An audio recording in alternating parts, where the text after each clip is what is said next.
여러분한테 질문 하나 드릴게요. 지금 이 순간 누군가가 여러분의 일상을 몰래 촬영하고 있다면, 그 영상이 유튜브에 올라가 있다면, 그리고 그 채널의 구독자가 수십만 명이라면 어떻게 하시겠어요? 저는 그 일을 실제로 겪었습니다. 가해자는 낯선 사람이 아니었어요. 매주 명절마다 마주치는 사람, 어머니라고 불렀던 사람. 그분이 저를 콘텐츠로 만들고 있었습니다. 조회수 30만, 댓글 수천 개. 그 댓글들에는 제 이름 대신 이런 말들이 가득했어요. 요즘 며느리들 다 저래. 저 집 며느리는 진짜 구제불능이네. 저는 아무것도 모른 채 이미 수십만 명의 입에 오르내리는 악역이 되어 있었습니다. 오늘 이 이야기를 꺼내기까지 정말 오래 걸렸어요. 하지만 이제는 말할 수 있어요. 끝까지 들어주세요. 후회하지 않으실 거예요. 본격적으로 이야기 시작하기 전에 잠깐만요. 이런 이야기들 저 혼자만 겪은 게 아니에요. 지금 이 영상을 보고 계신 분들 중에도 비슷한 경험을 하셨거나 주변에 그런 분이 계신 분들이 분명히 있을 거예요. 앞으로도 이런 이야기들 계속 들고 올 예정이에요. 채널 구독하시고 좋아요 한 번씩만 눌러주시면 알고리즘이 더 많은 분들한테 이 이야기를 전달해줘요. 혼자서 끙끙 앓고 계신 분들한테 이 영상이 닿을 수 있도록 도와주세요. 자, 그럼 시작할게요. 제가 처음 이 사실을 알게 된 건 평범한 화요일 오후였어요. 그날따라 유난히 피곤했어요. 아이 학교 픽업하고 저녁 준비하고 설거지까지 마치고 나서 겨우 소파에 기댔던 참이었거든요. 그런데 핸드폰이 울렸어요. 오랫동안 연락이 뜸했던 친구 다현이었어요. 야, 나 지금 좀 이상한 거 봤는데. 어? 왜? 무슨 일이야? 너 유튜브에 나오더라? 처음엔 웃음이 나왔어요. 유튜브? 내가? 저는 SNS도 거의 안 하는 사람이에요. 유튜브에 올라갈 만한 일을 한 적이 없었으니까요. 무슨 소리야, 내가 왜 유튜브에 나와? 아니, 진짜야. 링크 보내줄게. 직접 봐봐. 카톡으로 링크가 왔어요. 저는 반신반의하면서 눌렀어요. 그런데 화면을 보는 순간 손에 들고 있던 핸드폰을 하마터면 떨어뜨릴 뻔했어요. 영상 썸네일에는 이런 제목이 적혀 있었어요. 요즘 며느리들이 무서운 이유 실제 사례 공개. 썸네일 이미지는 어딘가 익숙한 공간이었어요. 처음에는 설마 하는 마음으로 클릭했어요. 영상이 시작되자마자 귀에 익은 목소리가 들렸어요. 요즘 젊은 애들은요, 시어머니를 사람 취급을 안 해요. 제가 직접 겪어봐서 알아요. 그 목소리는 시어머니 목소리였어요. 심장이 쿵 내려앉았어요. 영상 속 시어머니는 얼굴을 살짝 가린 채 핸드폰을 들고 이야기를 풀어놓고 있었어요. 저희 며느리 있잖아요. 지난 추석 때 인사도 제대로 안 하더라고요. 제가 뭐라 하지도 않았는데 표정이 굳어가지고는. 저는 그 장면을 정확히 알고 있었어요. 지난 추석. 이틀 내내 혼자 부엌에서 전을 부치고 어른들 상을 차리고 아이 챙기다가 지쳐서 잠깐 멍하니 앉아 있었던 그 순간이었어요. 그게 영상에서는 인사도 안 하는 막된 며느리로 편집되어 있었어요. 손이 떨렸어요. 영상 길이는 18분이었는데 그 18분 내내 저에 대한 이야기였어요. 남편이랑 언성을 높였던 밤의 대화. 시어머니가 오셨을 때 제가 방에서 늦게 나왔던 일. 제가 명절에 음식을 조금 더 사왔던 것도 직접 만들지 않았다고 꼬집었어요. 그 순간순간을 시어머니가 어딘가에서 지켜보고 기록하고 편집해서 올린 거예요. 더 무서웠던 건 영상이 하나가 아니라는 거였어요. 채널을 들어가 보니까 영상이 총 47개였어요. 업로드 주기는 일주일에 2편. 가장 오래된 영상은 무려 8개월 전이었어요. 저는 8개월 동안 모르고 있었던 거예요. 채널 이름은 황혼의 일기였어요. 소개글에는 이렇게 쓰여 있었어요. 시댁살이 육아 그리고 속 썩이는 며느리 이야기. 공감 많이 해주세요. 저는 핸드폰을 들고 한참 동안 아무 말도 못했어요. 이게 꿈인지 현실인지 구분이 안 됐어요. 다현이가 전화기 너머에서 계속 물었어요. 야, 맞아? 진짜야? 야, 괜찮아? 저는 한참 만에 겨우 말했어요. 응, 맞아. 우리 시어머니야. 전화기 너머에서 다현이가 말을 잃었어요.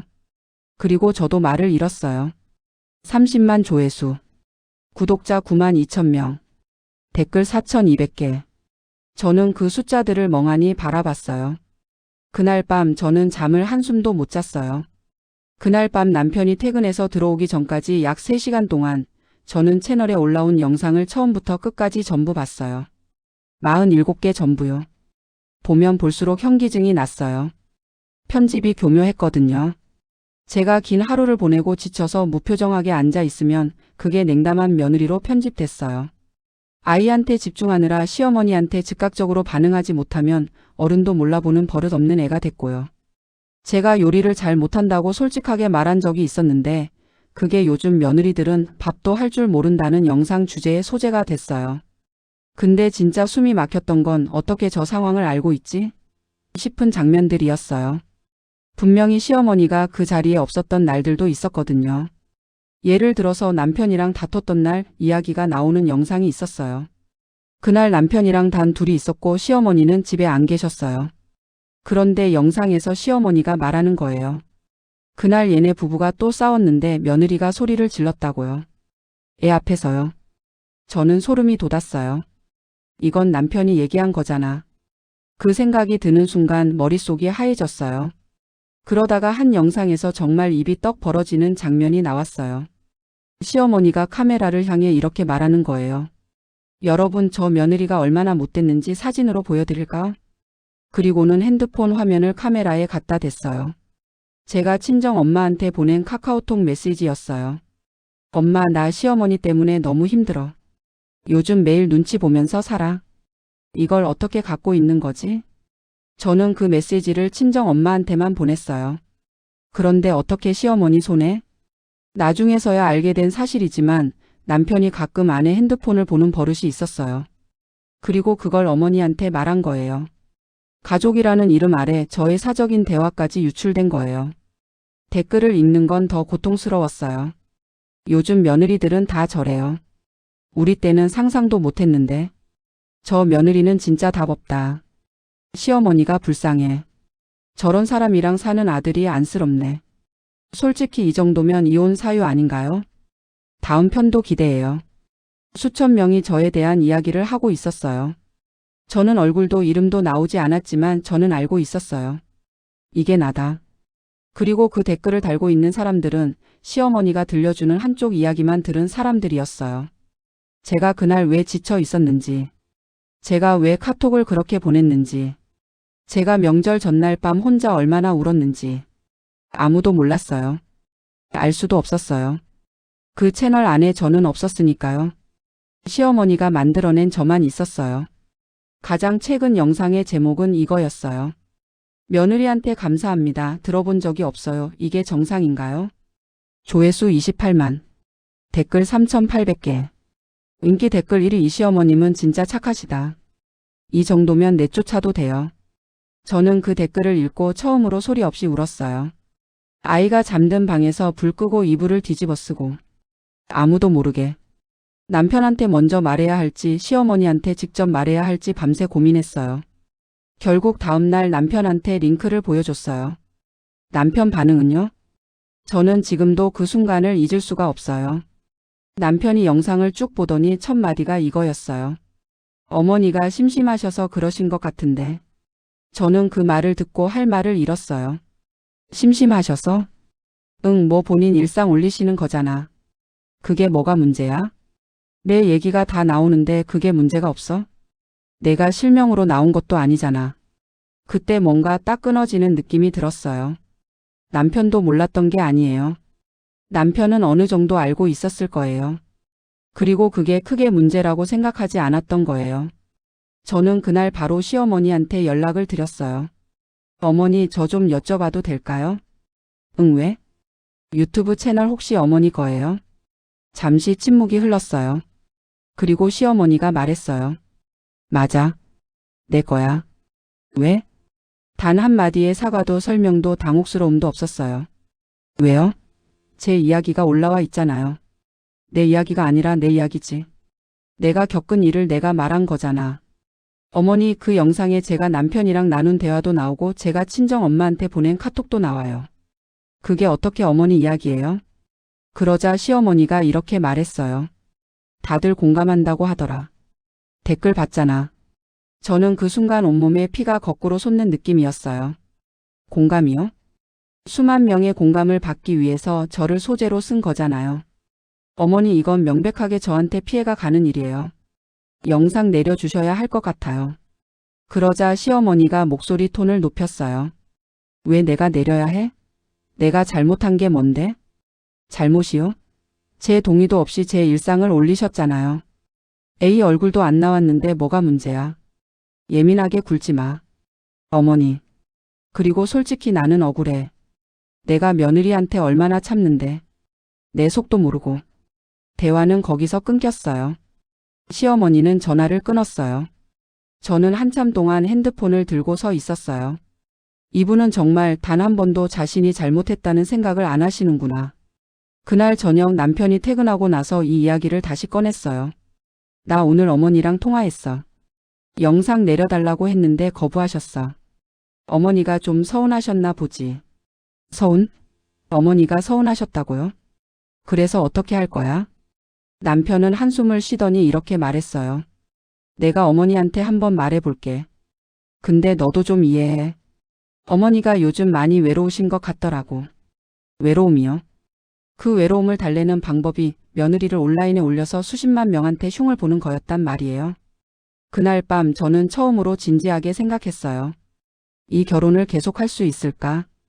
영상을 내리는 문제로 일주일 넘게 남편과 싸우는 동안 저는 몰랐어요. 이미 일이 더 커지고 있다는 걸. 시어머니 채널의 구독자 중 일부가 저를 특정하려는 시도를 시작했거든요. 채널 댓글창에는 이런 댓글들이 달리기 시작했어요. 어머님, 며느리가 어느 지역 사는지 대충 알 수 있어요? 혹시 남편 직업이 뭔지 힌트 주실 수 있나요? 그 시댁 동네 알 것 같기도 하고. 그리고 시어머니는 그 댓글들에 이렇게 답글을 달았어요. 너무 자세히는 말씀 못 드리지만 힌트만 드리자면 수도권이에요. 저는 이 댓글들을 보고 등골이 서늘했어요.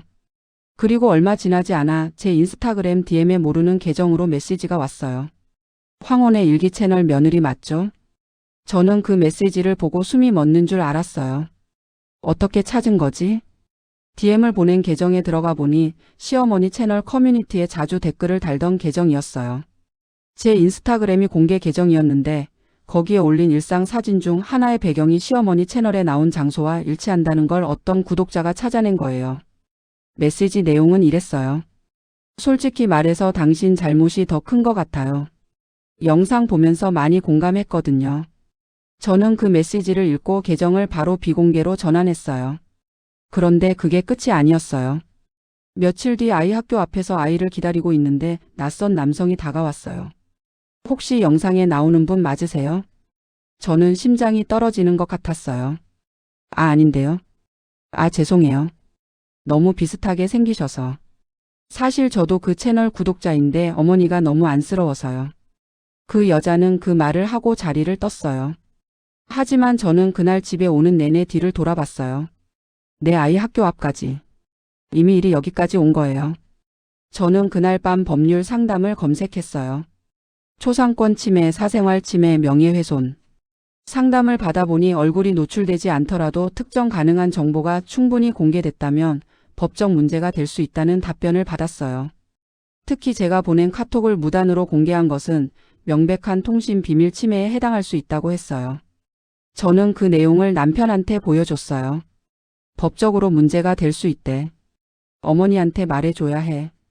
남편은 한참 동안 말이 없다가 이렇게 말했어요. 어머니한테 고소할 거야? 고소 얘기가 아니야. 법적으로 문제가 될 수 있으니까 영상을 내려야 한다는 거잖아. 어머니가 상처받으시면 어떡해. 저는 그 말을 듣고 더 이상 말하고 싶지 않았어요. 어머니가 상처받는 게 걱정인 사람. 자기 아내가 수십만 명 앞에 흉거리로 올라가 있는데. 아이 학교 앞까지 구독자가 찾아왔는데. 이 사람이 걱정하는 건 어머니 상처였어요. 그날 저는 처음으로 이혼을 입에 담았어요. 이렇게까지 해야 하는 거야? 남편이 물었어요. 그 질문 나한테 하는 거야? 나야말로 묻고 싶은데. 그 이후로 약 3주가 더 흘렀어요. 그 3주 동안 저는 정말 많은 것들을 했어요. 변호사 상담을 2번 더 받았고 유튜브에 채널 신고를 넣었고 영상 캡처와 URL을 모두 저장해 두었어요. 그리고 친정 엄마한테 처음으로 모든 걸 털어놨어요. 엄마는 전화기 너머에서 한동안 아무 말도 못하시더니 이렇게 말씀하셨어요. 딸아, 진작 말하지 그랬어. 그 한마디에 저는 엉엉 울었어요. 얼마나 오래 혼자 참았는지 그제야 실감이 났어요.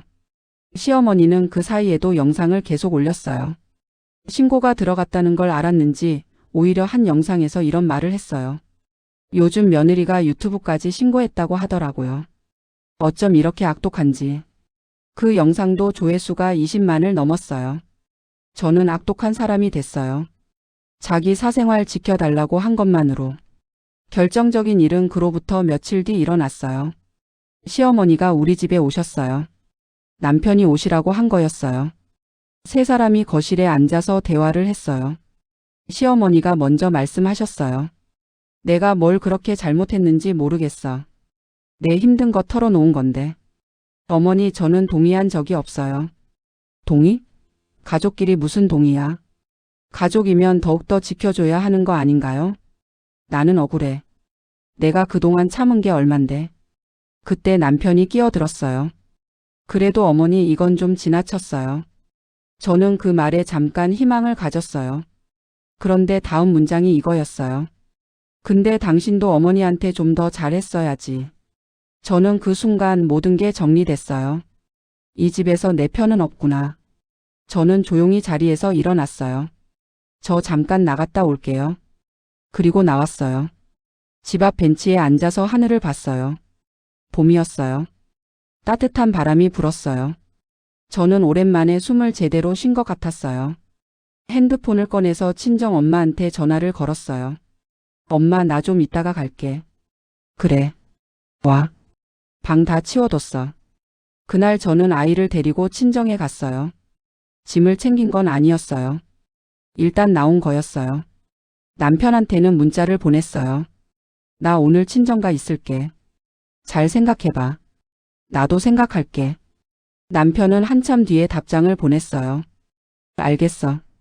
그 한 글자짜리 답장을 보면서 저는 많은 걸 느꼈어요. 그리고 밤에 시어머니 채널에 다시 들어갔어요. 새 영상이 올라와 있었어요. 제목, 며느리가 집을 나갔습니다. 저는 더 이상 놀라지도 않았어요. 댓글창을 내리다가 제일 아래에 있는 댓글 하나에서 손이 멈췄어요. 이런 시어머니 만나면 도망가세요. 진짜로. 그리고 그 댓글 아래에 누군가가 이런 답글을 달았어요. 도망가야 할 사람이 누군지 이미 다 알 것 같은데요. 저는 그 문장을 한참 읽었어요. 맞아요. 도망쳐야 할 사람은 저였어요. 더 오래전에 나왔어야 했어요. 지금 저는 혼자 아이와 살고 있어요. 이혼 절차가 진행 중이에요. 시어머니 채널은 유튜브 신고와 법적 경고장 발송 이후 현재 비공개 전환된 상태예요. 억울하냐고요? 네, 억울해요. 제가 잘못한 건 없으니까요. 하지만 지금 저는 적어도 매일 밤 누군가의 댓글이 무서워서 잠 못 자지는 않아요. 그리고 아이가 웃는 걸 보면서 이 선택이 맞았다는 걸 알아요. 이 이야기를 하면서 저는 계속 한 가지 생각이 들었어요. 가족이라는 이름이 가끔은 가장 위험한 면죄부가 된다는 것. 가족이니까 이해해. 가족이니까 참아. 가족끼리 무슨 동의야. 이런 말들이 얼마나 많은 사람들을 오래 머물게 하는지. 근데 저는 이제 알아요. 가족이라는 이름이 붙어 있어도 나를 소재로 삼고 나를 대중 앞에 흉거리로 올리고 나의 사적인 대화를 유출하는 사람은 가족이 아니에요. 그리고 그 앞에서 어머니 상처받으실까봐라고 말하는 사람도 내 편이 아니에요. 지금 이 영상을 보시는 분들 중에 혹시 비슷한 상황에 있는 분들이 계신가요? 내가 예민한 건가? 내가 참아야 하는 건가? 이 정도는 원래 다 겪는 건가? 이런 생각하고 계신 분들한테 말씀드리고 싶어요. 아니에요. 당신이 예민한 게 아니에요. 참아야 할 이유가 없어요. 그리고 이 정도는 원래 다 겪는 게 아니에요. 저는 나왔고 숨을 쉬고 있어요. 여러분도 그럴 수 있어요. 오늘 영상 끝까지 봐주셔서 정말 고마워요. 이 이야기가 필요한 누군가에게 닿았으면 좋겠어요. 공유 한 번씩만 부탁드릴게요. 다음 이야기로 돌아올게요.